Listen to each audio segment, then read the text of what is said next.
My name's Bill Monk. I'm one of the original founders of Tripwire, so I've been here since, I hate to say it, 20 years ago, which is making me feel very old. I've been massively involved in every Killing Floor title from the first one all the way up to the third one, and currently I'm the lead combat designer for Killing Floor 3, so it's my job and responsibility to make sure it feels awesome to slaughter genetic freaks. Boy howdy, I played the holy hell out of Killing Floor 2. We played that game for years, and you guys just kept putting more and more and more stuff on it, to the point where, people often ask, will we actually ever get a Killing Floor 3? And here we are. Yeah. Jeez Louise, having played a little bit of it today, I'm happy. I'm so happy to see this. Why the jump to Killing Floor 3 now, as opposed to years in the past? Because Killing Floor 2 had 9 years of support behind it.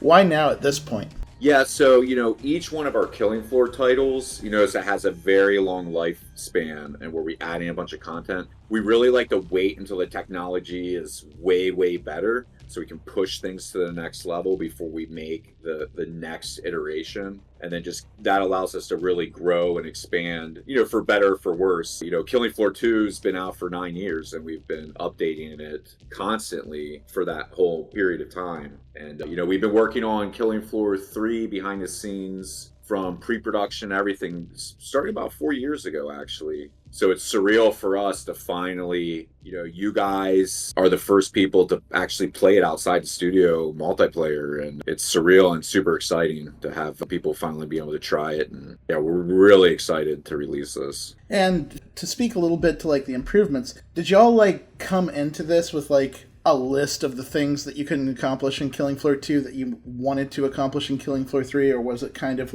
just see how far you can go with the technology and let the features sort of evolve out of that as you go? Yeah, it was a mixture of both, actually. One of the elements that we really wanted to have in Killing Floor 3 that we couldn't do in Killing Floor 2, and we were very excited to go on it, is so in Killing Floor 2 we were remember how we always talked about having blood would paint on the environment and never go away? That was a really big accomplishment. It didn't hurt performance. But we wanted to have that same system on the creatures, on the Zeds. But we just didn't have the bandwidth and the time to figure out how to get that to work. So that was something that we were super psyched for Killing Floor 3. It's all right, so how do we figure out how to paint stuff, the damage on the Zeds, and have it always stay there without affecting performance just like we have in the environment? So that was a really, really big one. And, we're really excited because in this one, where you burn the Zed, you actually see their flesh burned and it stays there. If you poison them, you get bullet wounds into them. That was a really big deal. Another one was in Killing Floor 2, when you could dismember Zeds, but when you did, they were dead. But in Killing Floor 3, you can actually remove limbs off of them and they'll stay alive and keep fighting you if it's not a critical spot. So that adds the whole next level as well. And I would say another feature that we've really, actually there's two other features. The more I think about it, there's more that are carrying over. With the crawlers, we always wanted crawlers to crawl on the walls. And that's something we tried in Killing Floor 1. We couldn't pull it off in time. We're all right, we got to cut it. We tried in Killing Floor 2. We actually had to cut it again. We finally cracked the nut in Killing Floor 3, so we actually have the ability. Right now it's the crawlers, but in the future, things can crawl on the walls, and that was a big one because we spent many years trying to figure that one out. And lastly, the one that comes to mind that we always really wanted, and we know the fans were always asking for it, was being able to mod weapons. Being able to put attachments on it, different magazines, maybe change the internals of the weapons. So that was a really big effort that we put right from the very beginning with Killing Floor 3 development, is we wanted to be able to mod out the weapons and really personalize it so you can kind of get attached to your arsenal. And yeah, we're really excited for people to play with that. In the studio, I have weapons that I get attached to, and I name it, and we've got this really cool trinkets that you can put on your gun too, and it doesn't affect gameplay at all, but it just helps personalize it, like a freaking shrunken head that's dangling on the side of your gun, it just feels really badass and personalized. That was a thing that like I noticed right away. Like I was the one of the first things I did was go into the specialists and start looking at their arsenals, and I was like, four main weapons per character, and then I realized the mod system was there and just how much you can do to those 4 weapons with all the mods that you have in the game, and it really does feel like we're going to be able to make like 400 different variants of the same assault rifle, depending on what you need from it and how much. Yeah, and anyone who's like past Killing Floor fans know like when you go to the trader, each weapon has a certain cost to it. So there's actually like a mini game you can play when you're modding out your weapons. When you craft the mod and put it onto the weapon, it changes the cost. So if you like what I do is I'll actually deck out certain weapons that are my early tier, but I'll be careful not to put too much in what I put on it for my early tier weapon, and then I'll have the late game weapons. But you can take a tier 1 weapon, fully deck it out with full tons of mods, upgrade those mods, and then it becomes a tier 4 weapon. It's also very expensive when you do that. And a really cool thing that we've added is this operational budget. So when you first start up, I'm sure they showed you that, where you can see like the weapons and you have this budget. As you level up, that budget increases, and the weapons that you custom make, as long as you can keep it within the budget that your specialist can have in his operational budget, you can actually spawn in with that starting the match. So I have like a pistol deck just the way I want, and there's things you can do, like you can like really deck out like your sidearm, and that's the thing I'm going in, but at the cost of not being able to do other stuff. You can upgrade your armor. There's a bunch of stuff there on like how you're going to start out, like your starting loadout. Of course, going into the specialist menu and looking over the armory a bit, one of my first reaction was, no gunslinger? But I also went over to the Firebug, which was one of my other main classes, and I was like, Dragon's Breath, my beloved! And I'm just kind of curious, how did y'all decide on like what features from Killing Floor 2 you would bring over ASAP versus what might be something down the line? Yeah, I mean, that was a very contentious and difficult decision because, we have different people on the team that are really fans of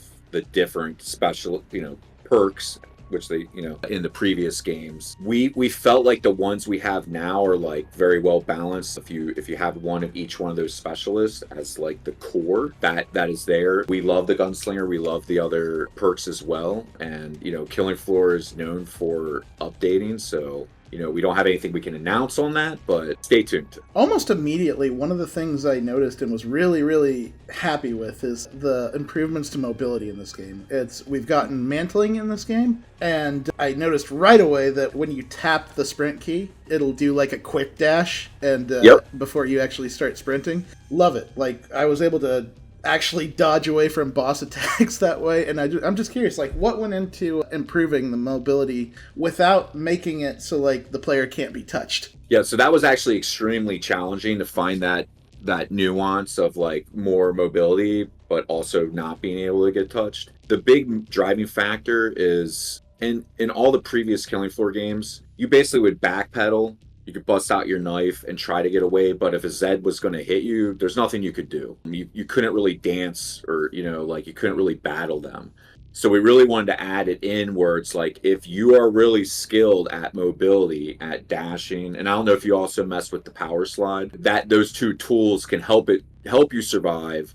And it was able to us to make the Zeds even more dangerous and devastating, especially in the higher difficulties, where you need to use those mobilities to actually survive. And it just felt natural. That was something that we did always want to have. And it was just finding that balance of like, how far can you move? How fast can you do it? The subtle cooldowns that we put on it, blended in with how fast a Zed can move and how easily their reach is to actually be able to get you. But it did take a lot of iteration to kind of hit that sweet spot. But yeah, when I try to play Killing Floor 2 or 1 now, like I'm like trying to mantle over something, I'm trying to slide and I can't. I'm like, this feels wrong. So I would be super surprised if any Killing Floor fan did not like the new mobility stuff that we have in there. It just feels right for the game. And taking it back to weapons for a second, I did notice that as you get upgraded versions that have mods on them, it actually changes the look of the gun. For instance, the Ifrit on the engineer class, when you get to the top tier of that, it's got like a whole different clip system on the back end of it.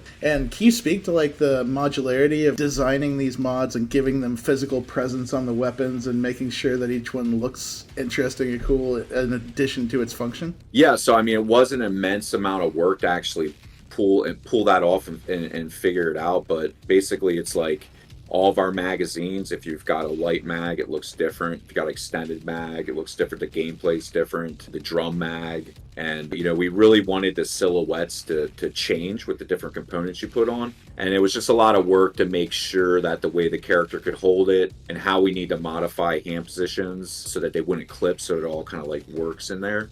And it's just one of those areas that helps the weapon feel more like your weapon, the way that you want to have it. And then on top of that, what you didn't see in it is, there are different skins you can get, which really makes your weapons feel different. You can put stickers on them, trinkets that I was talking about earlier. And that really makes it feel like, oh, this is my gun, and you can have different variants, And I don't know if you noticed this, but, well, you probably weren't able to see this just yet, but when you actually get a schematic for a mod and you craft it, each mod can be leveled up 3 times. And it'll show you when you hit the 3rd level of it, this special type of stat that you'll get. And that's random. And we made like a whole bunch of them. So you can actually, and if you don't like what you got for the ultimate, when it's at the ultimate level, you can like recycle it and make a different one. So for instance, one that I really like is there's one where you get a 30% chance to get 1 round back if you get a killing shot. And on engineer, the bone breaker, it's an auto shotgun, and I like to put the light mag on it, but I have less shots. But when I use that mod and have that chance, I can actually on another mod get it so it has that stat as well, and get it so that there's a crazy amount of things you could do to really like deck it out. There's some of them that will help your teammates do more damage or fight better. A whole slew of stuff. So that adds a whole nother level as well when you go to deck out and personalize weapons. So you and me could have the same type of loadout, but your special stats could be different than mine. Min Maxer's Paradise. Yeah, exactly. We had a look at like some of the narrative stuff that you're putting into this, where like as you go through a round, you'll have like little things you can find in the level that add like context and story, or you might have objectives that you can pick up. I'm also curious to know, just because it's been such a big part of Killing Floor, are we going to see holiday events make a return? I know Halloween in particular was always just a fantastic time for Killing Floor because of just like the sheer amount of stuff that you guys did with it. Will we see stuff like that return? Interestingly enough, even from the first Killing Floor game, we were one of the first people to actually do that whole concept. So like we think that concept's like super awesome, but we have nothing to announce at this time. Fair enough. Yeah. So you read into that what you will. When players that have like been playing this series for so long, when they come back, when they open up Killing Floor 3 for the first time, what do you want them to feel out of this like new chapter, new era of this game that they may have not felt before? So for any of our old fans, my biggest hope is that when they load it up, they're like, hell yeah, back home. This is Killing Floor. This is amazing. Everything feels to the next level. That to me is like the ultimate, kind of like goal that I would personally have for people that play it. And then new people that play it, they're like, holy shit, this is like so badass. Like, why have I never tried any of the Killing Floor series? Nice. It's just a fun game to play, and you can sink mad time into. If you had a real bad, stressful day at work, you get home, like take it out on these genetic freaks.